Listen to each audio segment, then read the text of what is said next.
ಮಳೂರು ಗ್ರಾಮ ಪಂಚಾಯಿತಿ ಕಾರ್ಯಾಲಯದಲ್ಲಿ ಇವತ್ತು ಸಾರ್ವಜನಿಕರ ಕುಂದುಕೊರತೆಗಳ ಬಗ್ಗೆ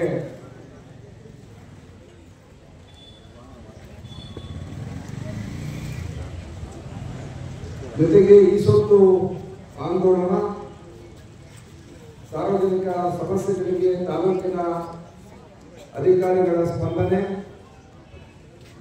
ಗ್ರಾಮ ಪಂಚಾಯತ್ ವ್ಯಾಪ್ತಿಯ ಸಮಸ್ಯೆಗಳು, ಈ ಎಲ್ಲ ವಿಚಾರವಾಗಿ ಚರ್ಚೆ ಮಾಡಲು, ಸಾರ್ವಜನಿಕ ಅಹವಾಲುಗಳನ್ನು ಸ್ವೀಕಾರ ಮಾಡಲು ಇವತ್ತು ಪಂಚಾಯತಿ ಆವರಣದಲ್ಲಿ ಈ ಒಂದು ಸಭೆಯನ್ನು ಮಾಡ್ತಾ ಇದ್ದೀವಿ.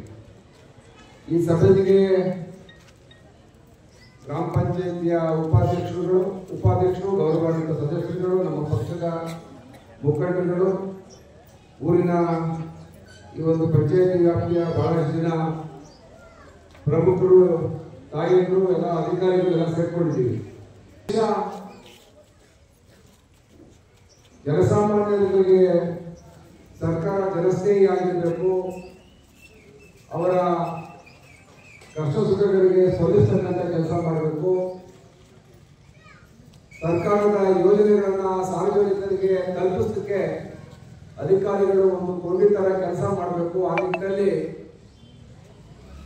ಸಾರ್ವಜನಿಕರ ಗಮನ ಸೆಳೆಯಬೇಕು ಅಂತೇಳಿ ಈ ಒಂದು ಕಾರ್ಯಕ್ರಮವನ್ನು ಇವತ್ತು ಇಲ್ಲಿ ಏರ್ಪಾಟು ಮಾಡಿದ್ದೀವಿ. ಈಗಾಗಲೇ ಅಧಿಕಾರಿಗಳ ಮಾಹಿತಿ ಕೊಟ್ಟಂತೆ ಈ ಒಂದು ಗ್ರಾಮ ಪಂಚಾಯತಿ ವ್ಯಾಪ್ತಿಯಲ್ಲಿ ಒಟ್ಟು ಎಷ್ಟು ಇತ್ತು? 2900 ಸ್ವತ್ತುಗಳಿಗೆ ಮಾಲೀಕರಿದ್ದಾರೆ. 2900 ಸ್ವತ್ತುಗಳಿದೆ. ಅದರಲ್ಲಿ ಈಗಾಗಲೇ 1427 ಸ್ವತ್ತುಗಳಿಗೆ ಈ ಖಾತೆ ಮಾಡಿದ್ದಾರೆ. ಇನ್ನು 900 ಚಿಲ್ಲರೆಗೆ ಈ ಖಾತೆ ಆಗಬೇಕು. ಅದರಲ್ಲಿ ಬೈಲಾಪಟ್ಟಣದಲ್ಲಿ ಕೆಲವು ಸ್ವಲ್ಪ ತಕರಾರಿದೆ ಅಂದ್ರೆ ಒಂದು ಸರ್ಕಾರ ಮತ್ತು ಫಲಾನುಭವಿಗಳ ಮಧ್ಯೆ ಇದು ದಾಖಲೆಗಳಾಗಬೇಕು. ಅಲ್ವೇನ್ರಿ?